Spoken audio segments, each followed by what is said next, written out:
Juan, ¿escuchaste ayer el discurso del presidente? Ay, ¿cómo te contesto? Por ¿Sí o partes. no? Ah. Por partes. O sea, no, estoy con el chip de ser muy respetuoso, así que me remito a mi respuesta. Lo fui escuchando por partes. Bien, ¿y qué sensación te dejó? Sensaciones, como pregunta Titi Fernández en las canchas. Yo tengo la sensación de que la mayor parte de la dirigencia política vive en un país en el que yo no vivo.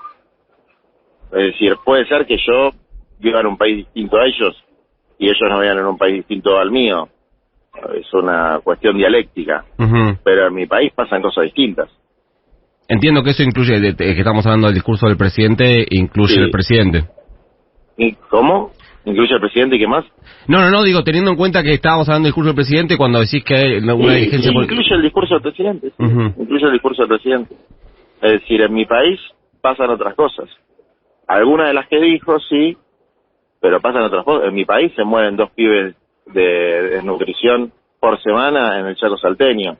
Y eso no le importa a nadie, le sacaron la leche maternizada, no la recibieron durante todo febrero, y hablo con los funcionarios nacionales que tienen parte de la responsabilidad y me dicen estar en un proceso licitatorio. Es decir, argumentos burocráticos para no resolver problemas de vida o muerte.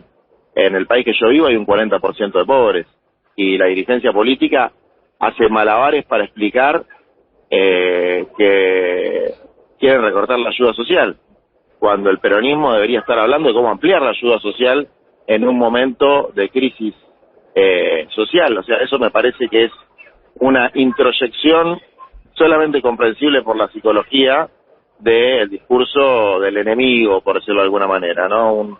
Una suerte de síndrome de Estocolmo, de que ya te pegaron tanto con eso que te vas adaptando al discurso gorila y pones un manto de dudas y de sospechas sobre las víctimas de la catástrofe creada efectivamente por el poder fáctico, efectivamente por el macrismo, efectivamente por situaciones internacionales, pero también por este encapsulamiento de la dirigencia política en su modus vivendi y su forma de trabajar, que no siente el dolor de su pueblo como propio y no aprieta el acelerador cuando hay que apretarlo y se pierde demasiado tiempo en discusiones frívolas y banales.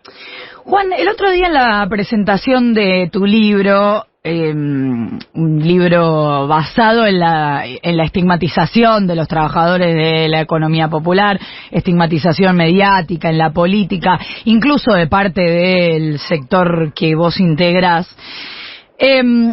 había como una discusión con el gobernador Kicillof respecto de si... Entiendo yo, no sé si vos corregime, pero entiendo yo que la discusión es si el discurso tiene que ser pesimista, onda, la verdad que la cosa está tan mal y vamos a un lugar tanto peor que hay que ocuparse, entiendo que decías vos, y Kicillof decía, no podemos mirarlo con ese pesimismo, y vos decías, bueno, pero es que no importa, después ojalá vayamos a un lugar mejor, pero el discurso tiene que ser pesimista. Lo que te pregunto es, pues me parece que también es desde el análisis que haces del discurso presidencial. ¿Crees que la dirigencia política tiene que hablar más desde la autocrítica? Pero no sé si es autocrítica, tiene que hablar con una perspectiva de futuro y con el optimismo de la voluntad y el pesimismo de la razón. Yo no veo demasiadas razones para estar saltando en una pata con la prosperidad del futuro en la mano, ni el oficialismo ni la oposición. Tenemos una crisis de deuda que si no la resolvemos, la Argentina es inviable. Tenemos recontra desordenado el esquema de soberanía sobre los recursos estratégicos. No hay un plan realista para sacar por lo menos a nuestra gente, casi 5 millones de argentinos, de la indigencia. No hay un plan realista para hacer una reforma educativa que no sea neoliberal, pero que permita que los pibes tengan todos los días de clase, sobre todo en provincias, para darte un ejemplo, de Chubut, nos estuvieron 2 años sin clase directamente, y que en tercer, cuarto grado puedan leer y escribir. No hay un planteo realista sobre la integración del sistema de salud, que está en una crisis también muy severa, y no hay una perspectiva realista para decirle a nuestro pueblo, mirá, este es el camino para que tengas tu casa, tu departamento. este es el camino para que tengas un trabajo mínimo garantizado donde por lo menos vas a cobrar el mínimo y vas a tener un salario de un trabajo de media jornada, es decir, por lo menos vas a tener un esquema de formalización de tu actividad que realizás por cuenta propia. No hay un esquema realista de producción de alimentos para el consumo interno y que no tengamos que pagarlo más caro que cualquier país de la región cuando somos el mayor productor de alimentos de la región. Entonces, al no haber un plan propositivo para eso, las discusiones son de naturaleza defensiva o, si se quiere, maniquea. Así que eso es lo que yo pienso. Después, lo de Axel fue para mí emocionante, te diría en un punto, porque hizo una reivindicación muy fuerte que la verdad no la esperaba de él, de la organización popular de los movimientos y sobre todo de nuestro rol durante el macrismo, que cierto, vamos a decirle, progresismo caviar, lo criticaba en base al hecho de que nosotros, obviamente, establecimos mecanismos de negociación en base a las fotos de esos momentos de negociación, de los cuales yo estoy muy orgulloso, porque de ahí salió la ley de barrios populares, de ahí salió el salario social complementario, y es el rol que tiene que tomar el movimiento popular en momentos de resistencia, que es luchar y obtener conquistas que después tienen que florecer en los momentos de avance. Además leyó el libro y eso no es habitual en las presentaciones. ¿Cómo? Además leyó el libro y eso no es habitual en las presentaciones. Eso es posta que subió 3 puntos. Mal. Ya tenía un nivel de he visto cuando te preguntan bueno, muy bueno, ya tenía un nivel bueno tirando muy bueno, así que el compromiso de leer el libro, el análisis que hizo posterior, el intercambio sobre las diferencias, la diferencia fundamental con él es que él piensa que puede, en un plazo determinado y con políticas correctas, se puede lograr el pleno empleo, y mi planteo es que aunque logremos un proceso de reindustrialización virtuoso y una economía con fuerte componente redistributivo, el mercado laboral hay que repensarlo por las nuevas tecnologías, por la informatización, por la robótica, por la inteligencia artificial, y que el sector donde se producen valores que no tienen una mercantilidad, si se quiere, que son valores sociales y ambientales, tiene que ser institucionalizado, organizado, desestigmatizado y considerado como un producto, digamos, como un aporte a la riqueza nacional, incluso mesurado en ese sentido. Y el ejemplo siempre que doy es las tareas de cuidado intradomiciliaria de 3 millones de mujeres en la Argentina figuran en las estadísticas del INDEC ni siquiera como desocupadas, como inactivas. Es decir, sos un robot que estás apagado para esa mirada que siempre le digo a las compañeras del movimiento feminista, mujeres gobernando, etcétera. Hay que cambiar esa denominación porque es una falta de respeto para el aporte que hacen esas compañeras. Es decir, los cuidados, tanto sociales como familiares, como ambientales, es lo que va a permitir una comunidad más feliz.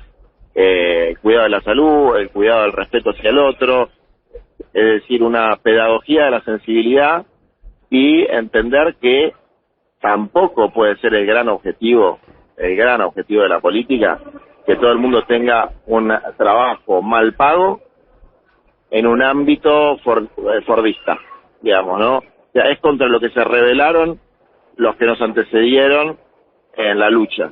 Entonces, encontrar formas más emancipadas de trabajo, donde la gente pueda ser feliz en el trabajo, aunque no tenga tanta plata, bueno, yo creo que es una opción válida para un montón de personas.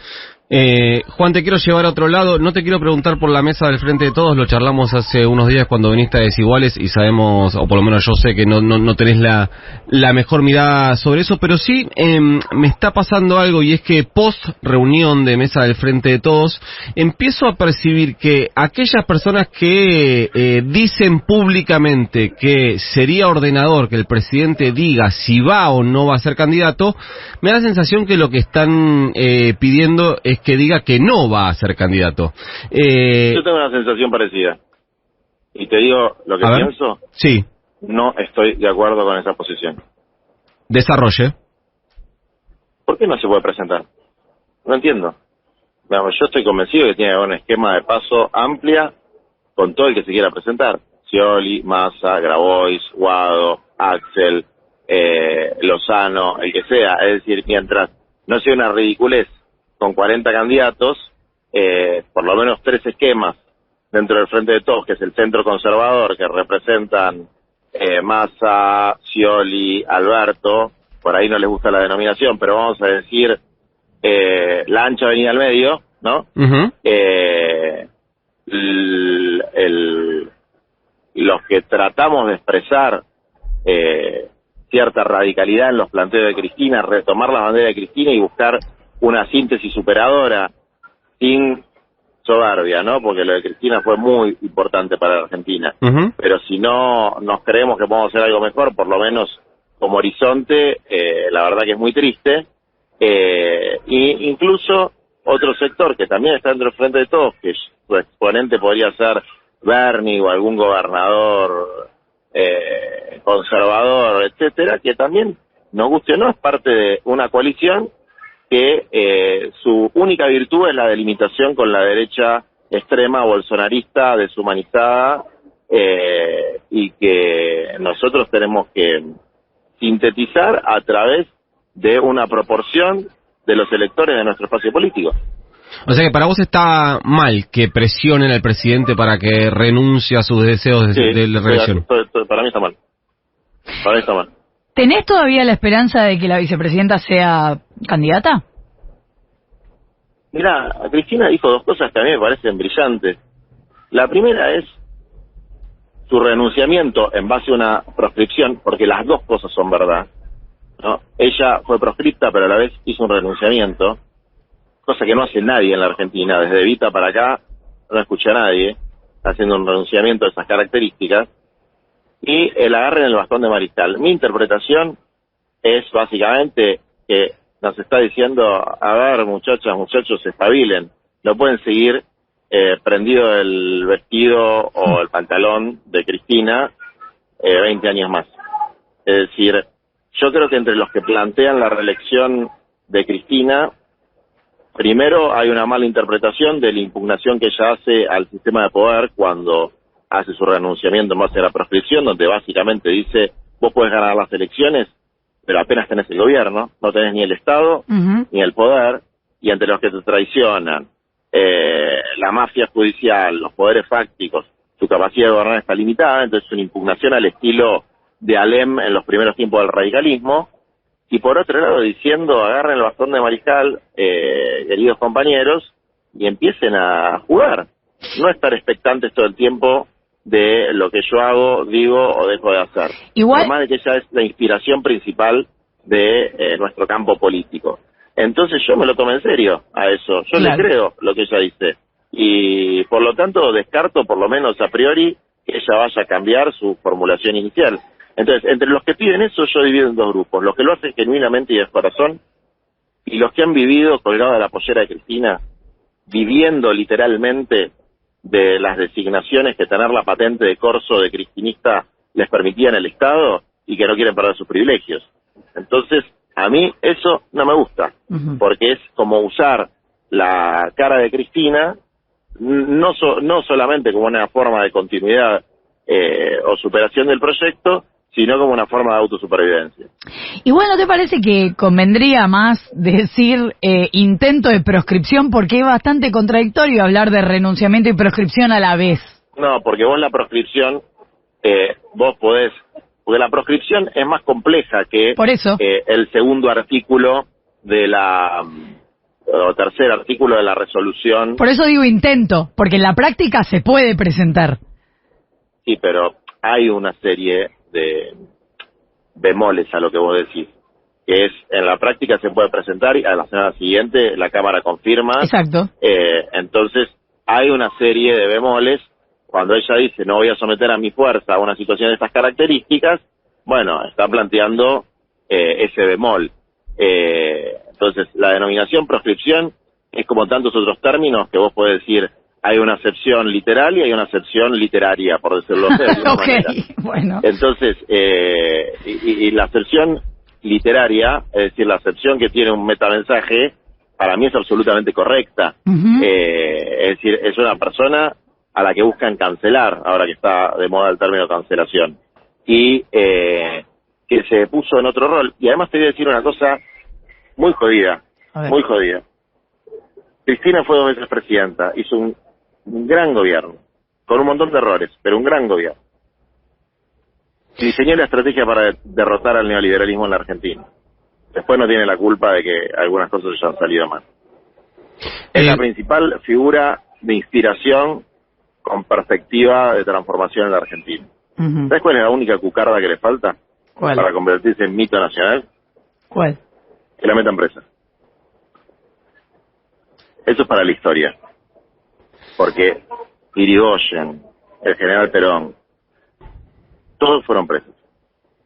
Y yo pienso, por lo menos en mi corazón, está más el legado histórico de Cristina que cómo pueda trabajar en el marco de la Realpolitik del año 2023.